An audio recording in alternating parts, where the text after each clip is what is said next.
दूसरी अशरण भावना होती है कि संसार में कोई हमारे लिए सहारा नहीं है। कौन सहारा है बताते। काल सिंह ने मृग चेतन को घेरा वन में,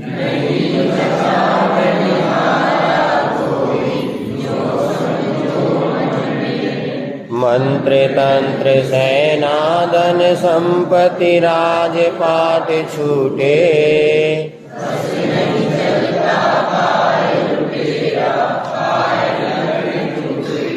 अर्थात यहाँ पर काल सिंह ने मृग चेतन को घेरा भववन में। इस संसार रूपी जंगल में ये आत्मा जो चेतन हिरण है वो भटक रहा था और मृत्यु काल माने मृत्यु रूपी सिंह ने उसको दबोच लिया।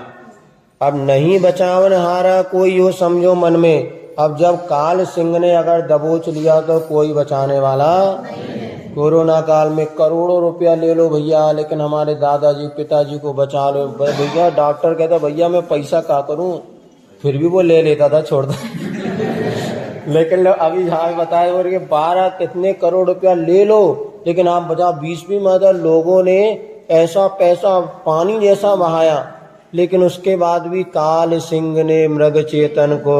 रतनलाल जी बेनाड़ा जी देखो कितने विद्वान, कितने संपत्ति सब कुछ, और कभी घर से बाहर निकलने वाले नहीं, और वहीं उनको वो अटैक वो हो गया कोरोना।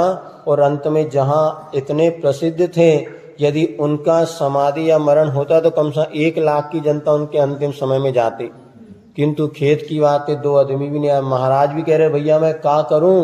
सुधा साहब की वजह उनका वो पहुंचा, भैया मैं भी तुम्हारे पास नहीं है, तुम मेरे पास नहीं आ सकते, अब करें क्या। शासन के यहाँ सब कुछ वो प्रतिबंध है, अब तो अपने परिणामों को तुम्ही को संभालना है और तुम्ही को अपना भला करना, कोई तुम्हारा साथ देने वाला नहीं है। तो नहीं बचावन हारा कोई, यो समय सब राजा। सिकंदर जब चला जहाँ से, सभी हाली बहाली थे, पड़ी थी पास में दौलत मगर 2 हाथ। जिसने सारी जिंदगी अटूट धन संपदा, सिकंदर महान, उसने 32 साल की उम्र में विश्व विजेता बनने का सपना देखा और अटूट धन संपत्ति कमा ली। किंतु जब उसको पता चल गया आयु कर्म का, तो उसने कहा मेरे जब जनाजा निकाले दोनों हाथ बाहर कर देना, दुनिया इस सत्य को समझ सके कि सिकंदर अंत में खाली हाथ गया। भले खूब कमाए लेकिन सब यहीं पर छोड़ करके। तो नहीं बचावन हारा कोई, यो समझो मंत्र तंत्र सेना धन संपत्ति राजपाट सब छूट जाता है, बस नहीं चलता काल लुटेरा काय नगरी। ये आयु कर्म रूपी लुटेरा जब शरीर को ले जाता है, तो इस मंत्र तंत्र सेना दंपति अच्छे साधक महाराज विमल सागर जी महाराज ऐसे ही मंत्र तंत्र के वेदता थे, कितने लोगों को उन्होंने जीवन। लेकिन जब आयु कर्म आए तो मंत्र तंत्र भी साधुओं को भी नहीं बचा पाते। अपने देखते देखते कितनी आचार परंपरा में महान महान साधक सब चले गए। अर्थात जब काल लुटेरा आता है ना तो कुछ नहीं होता, ये वस्तु स्वरूप है। फिर चक्र रत्न हलधर सा भाई काम नहीं आया,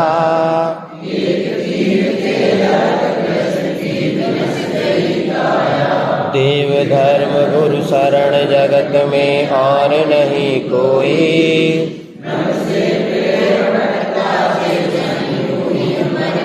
हम देखो यहाँ पर ये बात कह रहे हैं, हल चक्र रत्न हलधर जिनके भाई थे, ऐसे श्री कृष्ण जो थे, कृष्ण को भी एक तीर लगा किसी ने मारा था ना, तीर क्या नाम है, श्रवण कुमार ऐसे, हाँ, जब एक तीर तो उनकी काया विनश गई। अर्थात अपने भाई सगे संबंधी कुटुंबी जिनको हम सोच रहे ये हमारे कभी सहारा देंगे, ये अंत समय में ये भी कोई सा एक तीर लगा, और जो सबको धर्म का उपदेश दे रहे थे, पूरे विश्व के लिए जिन्होंने सन्मार्ग या कहना चाहिए बताया है, ले अंत समय में उनको भी कोई नहीं बचा पाया। तीर्थंकर भी चले गए जिन्होंने समोषण बैठ के उपदेश दिया, आयु कर्म पूर्ण हो गया तो उनको भी समोषण छोड़ करके निर्वाण प्राप्त हो गया। ये बात अलग है कि पुनः उनका जन्म नहीं होगा, किंतु उनको भी देह तो छोड़ना पड़ा। देह इसलिए अब अंत में बताते, देह धर्म गुरु शरण, यही 3 जगत में शरण है और कोई नहीं है। अर्थात ये भी बचाएंगे तो नहीं, किंतु आपको बार बार जन्म मरण ना करना पड़े, ऐसा अगर आप विचार करते हैं, देव गुरु और धर्म की शरण ले लें, भ्रम से भिड़े भटकता चेतन यूं ही उमर खोई। ये चेतन आत्मा भ्रम के कारण कि कोई तो मुझे सहारा देगा, वहीं पर मुझे मिलेगा, ऐसी पूरी आयु चली जाती है, किंतु कहीं पर भी उसको कोई शरण नहीं मिलती। यदि वास्तव में हमारे लिए सच्चे सुख के लिए कोई शरण है तो देव शास्त्र गुरु है, देव धर्म और गुरु। आज हम उसका अनुभव कर रहे हैं कि आज हमें धर्म की शरण मिली तो हम अपने आप को कितना आनंदित और ये सब महसूस कर रहे हैं। और नहीं तो दुनिया की शरण ले लेते तो राग द्वेष में पड़े ही रहते। वो तो पूर्व पुण्य का उदय है कि अपने को सच्चे देव मिले। तुम ना पिछान्यो आने मान्या देव विविध प्रकार जी। आज देख लो आप कितना मिथ्यात्व का बोलबाला है कि वीतरागी देव का मिलना ही दुर्लभ है। जैन कुल में जन्म लेने के बाद भी वीतरागी देव की श्रद्धा मुश्किल है। और दूसरे बात धर्म देव मिल गए, फिर जिन्हें अहिंसा प्रधान धर्म का अपने को मिलना कितना दुर्लभ है। फिर गुरु मिल जाए, गुरु की शरण मिल जाए, गुरु के 2 शब्द सुनने को मिल जाए, ये सब जगत में अगर हमें मिल जाए यही हमारे लिए शरण है। दुखों से बचाने वाले कौन है? गुरु की वाणी, प्रभु की वाणी, शास्त्रों का हो पठन सुखदा, यही सुख को देने वाले। बाकी तो जितना भी कर लो हाय तौबा के सिवा कुछ नहीं है। तो यही बात यहाँ अंत में देव धर्म गुरु ही हमारी शरण है, ऐसा विचार करते हुए ये अशरण भावना का चिंतन करता हुआ अपने आप को देव सद्गुरु में शरण में जा। अन्यथा शरणम नास्ति त्वमेव शरणम मम, हे भगवान आप ही मेरी शरण है। फिर देखो कितना आनंद आता है जब दुनिया के सारे दरवाजे बंद हो जाते हैं तब प्रभु का दरवाजा खुला रहता है और सारे के सारे अपने दुखों को हरने वाले। हमने एक दिन कक्षा में ही बताया था कि वो दुखों को हरण करने वाले भले आज साक्षात प्रभु हमारे सामने नहीं है, किंतु उनकी वीतराग मुद्रा भी हमारे किस तरह से दुखों को हरण करती है ये तो व्यक्ति जब पहुंचता है तभी लगता है। अनुभव के बिना ये बातें समझ में नहीं आती।